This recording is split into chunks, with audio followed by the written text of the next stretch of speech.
Thy word is a lamp unto my feet, and a light unto my path. Good morning. Today we'll be reading Psalm 52. Psalm 52 says, "For the choir director, a maskil of David, when Doeg the Edomite went and reported to Saul, telling him David went to Ahimelech's house." Psalm 52. Why boast about evil, you hero? God's faithful love is constant. Like a sharpened razor, your tongue devises destruction, working treachery. You love evil instead of good, lying instead of speaking truthfully. You love any words that destroy, you treacherous tongue. This is why God will bring you down forever. He will take you, ripping you out of your tent. He will uproot you from the land of the living. The righteous will see and fear, and they will derisively say about that hero, "Here is the man who would not make God his refuge, but trusted in the abundance of his riches, taking refuge in his destructive behavior." But I am like a flourishing olive tree in the house of God. I trust in God's faithful love forever and ever. I will praise you forever for what you have done. In the presence of your faithful people, I will put my hope in your name, for it is good. The little part at the beginning of the song gives us a little bit of a timestamp as to when this occurs, and it occurs during the time where Doeg the Edomite he reports that David is at the high priest Ahimelech's house.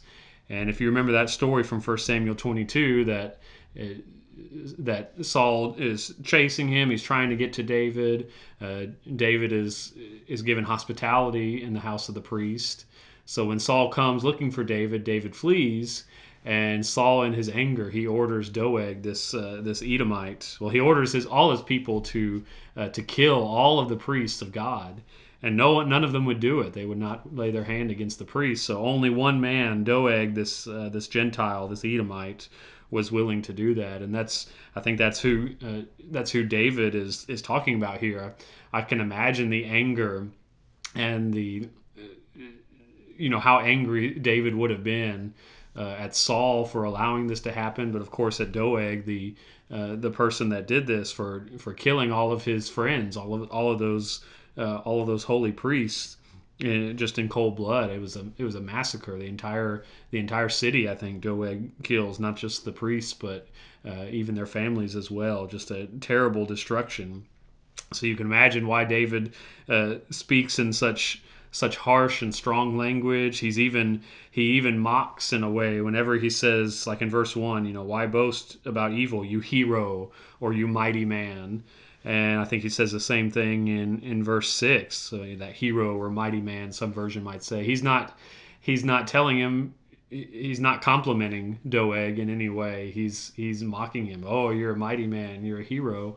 He's doing it in a derisive and a mocking way, because David trusts that God will perform justice on him. He will, verse 5, he will uproot you from the land of the living. And verse 7, here is the man who would not make God his refuge, but trusted in the abundance of riches, taking refuge in his destructive behavior. So this man, I guess at this point it hasn't happened yet, but he will meet his end. God will bring justice on him. We know that happens to Saul later on. He ends up dying in battle because of all the wicked things that he's done, and he is uprooted. Saul's family is uprooted from the kingship, and it's given to David. But David, he finishes this psalm out. But I am like a flourishing olive tree in the house of God. He is a tree that grows and is firmly planted in God's house, not one that will be uprooted because of his wickedness. And he is the one that will put his hope in your name and praise him forever. So David here, he's angry and he's mad at the situation, but he still has not lost his faith and trust in God, and knows that God will take care of the situation in his own time. I hope this encourages you today, and I hope you have a great day. Thank you.